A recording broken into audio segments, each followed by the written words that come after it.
Hello, I am doctor Sukhdev Singh. मैं आपको dengue fever के बारे में बताना चाहता हूँ। डेंगू फीवर आजकल काफ़ी फैल रहा है तथा ये काफ़ी ड्रेडेड डिजीज है। ये मॉस्किटो द्वारा काटने से एक इंडिविजुअल से दूसरे इंडिविजुअल में जाता है और जो वायरस हैं उनको, जो डेंगू के वायरस हैं उसको एक इंडिविजुअल से दूसरे इंडिविजुअल में फैलाता है।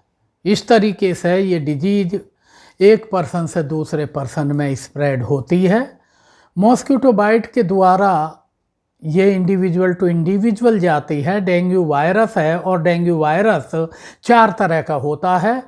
ये मॉस्किटो जनरली साफ पानी में पनपते हैं। सुबह शाम ज़्यादा काटते हैं।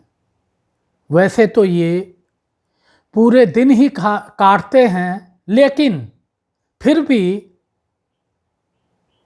हम अपना बचाव नहीं करते।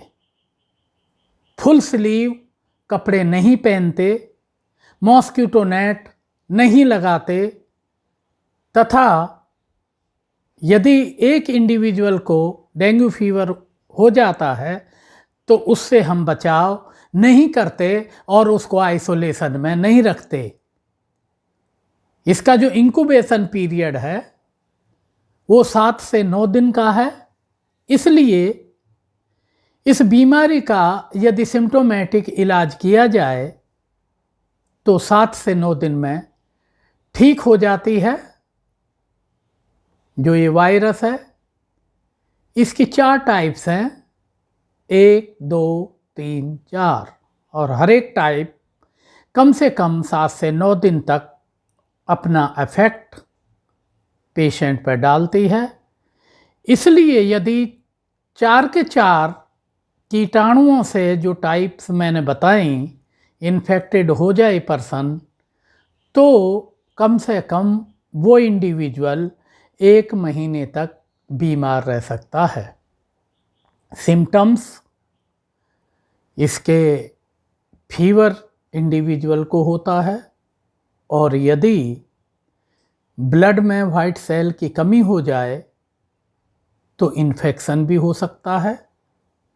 प्लेटलेट्स की डेफिशिएंसी हो जाए तो ब्लीडिंग हो सकती है, और यदि सीबीसी की कमी हो जाए तो फ्लूइड्स की डेफिशिएंसी हो सकती है, जिसकी वजह से इंडिविजुअल शॉक में जा सकता है और प्लेटलेट्स की कमी की वजह से व्यक्ति को ब्लीडिंग वगैरह होना शुरू हो जाती है।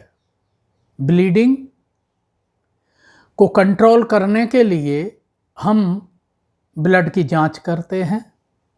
ब्लड की जांच में हम 2-3 चीज़ का ध्यान रखते हैं। एक तो इसमें सीबीसी देखते हैं।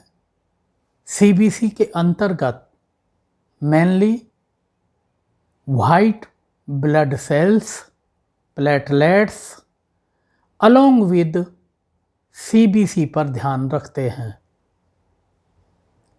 वाइट ब्लड सेल की कमी से इन्फेक्शन हो सकता है, प्लेटलेट्स की कमी से ब्लीडिंग हो सकती है, और सीबीसी की कमी से फ्लूइड की कमी हो सकती है।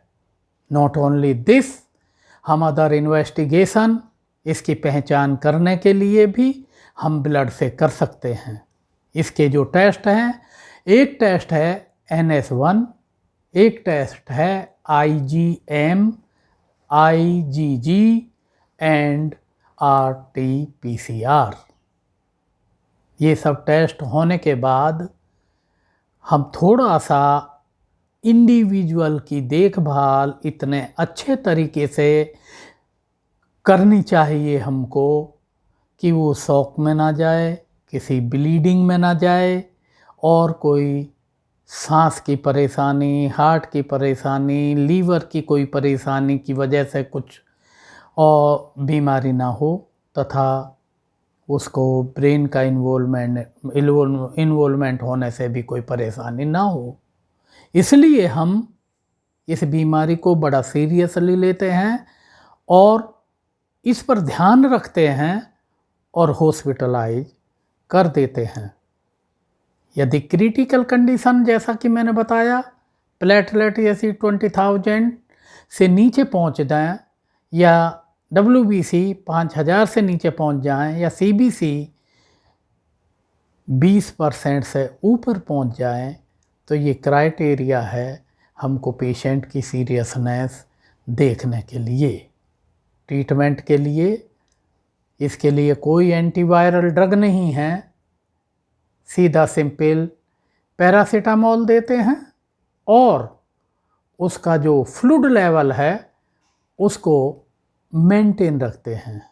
जनरली पेशेंट इसी से ठीक हो जाते हैं 7 से 9 दिन के अंदर अंदर, यदि कोई कॉम्प्लिकेशन ना हो।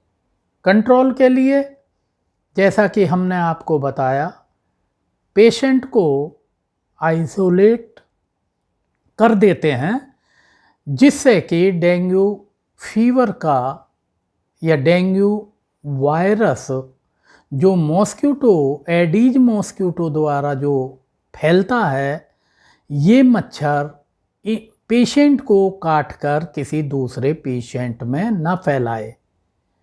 इंडिविजुअल टू इंडिविजुअल, आदमी से आदमी या औरत से औरत, उसमें वो डायरेक्ट नहीं स्प्रेड करता, स्प्रेड मॉस्किटो ही करेगा। इसलिए इंडिविजुअल टू इंडिविजुअल कंटेक्ट से घबराने की ज़रूरत नहीं है। पैरासीटामोल दिया और साथ में फ्लूइड लेवल दिया, वॉच करते रहे, 7-8 दिन में पेशेंट ठीक हो जाता है। और यदि कुछ लोग जो वॉच नहीं करते हैं तो इसमें सडनली फ्लूइड की डेफिशिएंसी होती है, ब्लीडिंग होना शुरू हो जाता है, अदर कॉम्प्लिकेशन होने शुरू हो जाते हैं, जिसका कि मेंटेन रखना बहुत डिफ़िकल्ट हो जाता है और पेशेंट को हम बड़े सीरियस स्टेज पर पहुंचा देते हैं, यानी कि कभी डेथ भी हो सकती है। मॉस्किटो कंट्रोल मैंने ऑलरेडी प्रिवेंशन में बता चुका हूं कि क्या क्या उसके लिए करना है। और सबसे बाद में इसमें वैक्सीनेशन है, वैक्सीनेशन अवेलेबल है। अभी रिसेंटली वैक्सीन की खोज हो चुकी है, कुछ कंट्री लगाना शुरू कर दिया है, इससे भी प्रिवेंशन काफ़ी हद तक हो जाएगा। अवेयरनेस हमेशा इंडिविजुअल को रखनी पड़ेगी कि कहाँ कहाँ इसका ब्रीडिंग होता है, कैसे उसको प्रिवेंट करते हैं, काटने को कैसे रोकते हैं, और इसको पेंडेमिक लेवल पर रोकने के लिए, एक कंट्री से दूसरे कंट्री में रोकने के लिए काफ़ी ध्यान रखना पड़ता है, क्योंकि ये डिजीज़ पास्ट में काफ़ी लोगों को मार चुकी है। Thank you, watch my video and subscribe it.